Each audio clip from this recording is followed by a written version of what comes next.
रसनिधि सहचरी, राधा वल्लभ श्रीहरिवंश। सदगुरुदेव भगवान, आपके चरणों में कोटि कोटि प्रणाम। भगवान, आपने अपने सत्संग में बताया है कि यदि प्रतिकूल परिस्थिति आवे तो उसे सहन करना चाहिए, यदि कुसंग आवे तो उसका त्याग करना चाहिए। कल के सत्संग में आपने बताया कि यदि अंदर से विषय, व्यक्ति, स्थान, वस्तु का चिंतन हो तो आप भ्रष्ट हैं।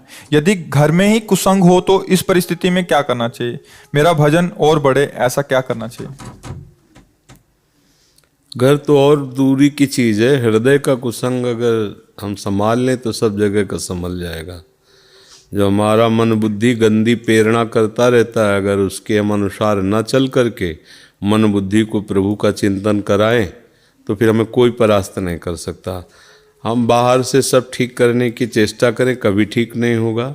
अंदर से ठीक करें, अंदर सुधार। भगवान कह रहे हैं कि मैं ये मन आधत्सो मई बुद्धि में निवेश है। अपना मन मेरे में लगा दो, बुद्धि लगा दो। हम क्या करते हैं कि बाहर से सुधार की चेष्टा करते हैं, पर मन जो गंदा चिंतन करता है, गंदी प्रेरणा करता है, राग द्वेष का चिंतन, हम उस पर ध्यान नहीं देते। हम वर्तमान के समय को व्यर्थ में नष्ट करते हैं, भूत और भविष्य में। इसलिए उपासक सावधान रहे।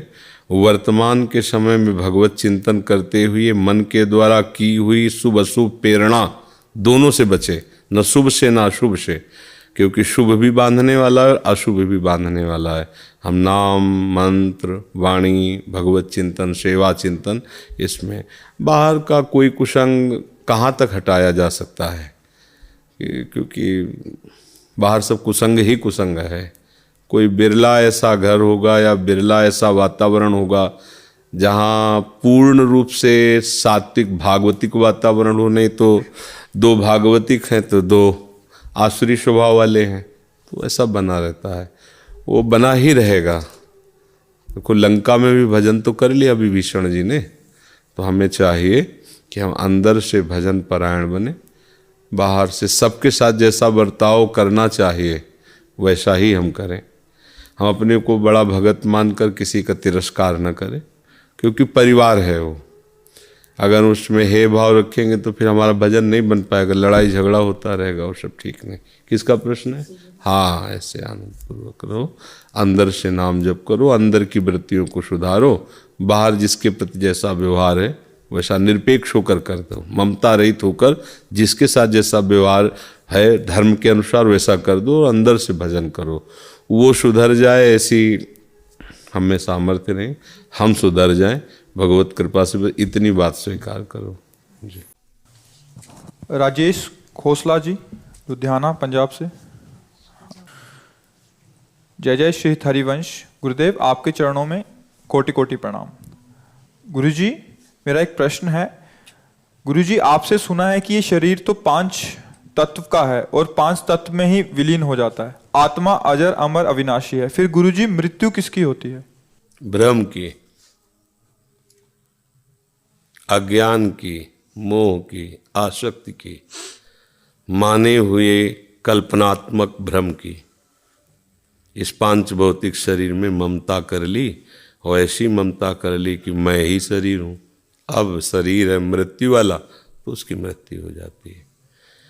यद्यपि वो उस समय भी नहीं मरता है, पर मानने के कारण उसको जन्म जैसा भी प्रतीत होता है और मृत्यु जैसा।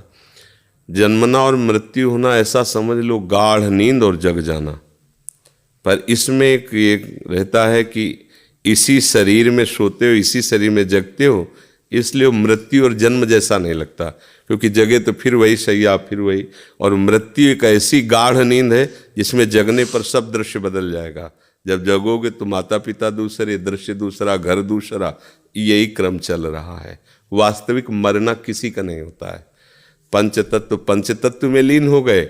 आत्मा की जो मन बुद्धि चित्त अहंकार अंतःकरण के साथ तन्मयता है, वही उसको फिर नए शरीर को दिला देती है। नए शरीर में गया, वहाँ मान लिया मैं, फिर कर्म बने, फिर नया शरीर, फिर ऐसे क्रम चला रहा है। मृत्यु किसी की नहीं होती भाई। इसमें जो 5 तत्व हैं, वो अग्नि तत्व अग्नि में, आकाश तत्व आकाश में, जल तत्व जल में, वायु तत्व वायु में, पृथ्वी तत्व पृथ्वी में। कोई मरा नहीं ना। आत्मा अविनाशी अजर अमर है। तो वो अपनी आसक्ति लेकर के जैसे जड़ भरत जी जो पहले भरत रूप में थे, मृग में अपना मान्यता मान ली, उससे प्यार करने लगे, तो अगला जन्म उनको मृग का हो गया। जन्म का मतलब है पोशाक, जैसे पैसे वैसी पोशाक। पर वो इसलिए पोशाक समझ में नहीं आती कि पोशाक तो पहना और उतार दिया, दूसरी पहना, पर हमें ज्ञान है। पर ये पोशाक ऐसी है कि उतरने के समय आप बेशुद्ध हो जाते हैं। जो मरता है मूर्छित अवस्था हो गई, और जब जन्मता है तब मूर्छित अवस्था हो जाती है, माँ के गर्भ से निकलती। जब होश हुआ तो नया जीवन। तो उसे ये भूल गया कि हम पुराना उतार के आ रहे हैं, बस उसे एक नया जन्म मानकर फिर वही शुरू कर देता है जिसके कारण उसका नया जन्म हुआ। यदि साधु संग हो जाए, फिर उसको ये बात समझ में आई कि कब तक क्रम चलता रहेगा। पुनरपि जननम पुनरपि मरणम पुनरपि जननी जठरे शयनम। अब नहीं, अब इस चक्र को हम काटेंगे, देखेंगे क्या है। और जहाँ वो भजन किया और अंतःकरण निर्मल हुआ, तो कोई गांठ ही नहीं थी कि जिसे छोड़ना पड़े। वो जीवन मुक्त हो जाता है, फिर उसका कहीं जन्म नहीं होता, या वो भगवत स्वरूप हो जाता है। अगर भगवान की तरफ से आता भी है तो जगत कल्याण के लिए आता है, और वो कर्म बंधनों से युक्त नहीं आता है। पर खूब भजन करो तब ये बातें समझ में आएगी। अध्यात्म की बातें हैं। जैसे मैं शरीर नहीं हूँ, लग तो रहा है, नहीं लग रहा? हाँ, इतनी ममता हो गई कि लगता है कि मुझे थप्पड़ मारा है ना, मुझे। और हमारा स्वरूप क्या? नैनम छिन्नन्त्य शस्त्राणि नैनम दहति पावका न चैनम क्लेदेन्त्यापो न शुष्यति मारुता। आग जला नहीं सकती, अस्त्र छेद नहीं सकता, वायु सुखा नहीं सकती, जल डुबो नहीं सकता। तो हम कहाँ फंस गए? इस पांच भौतिक शरीर की ममता में।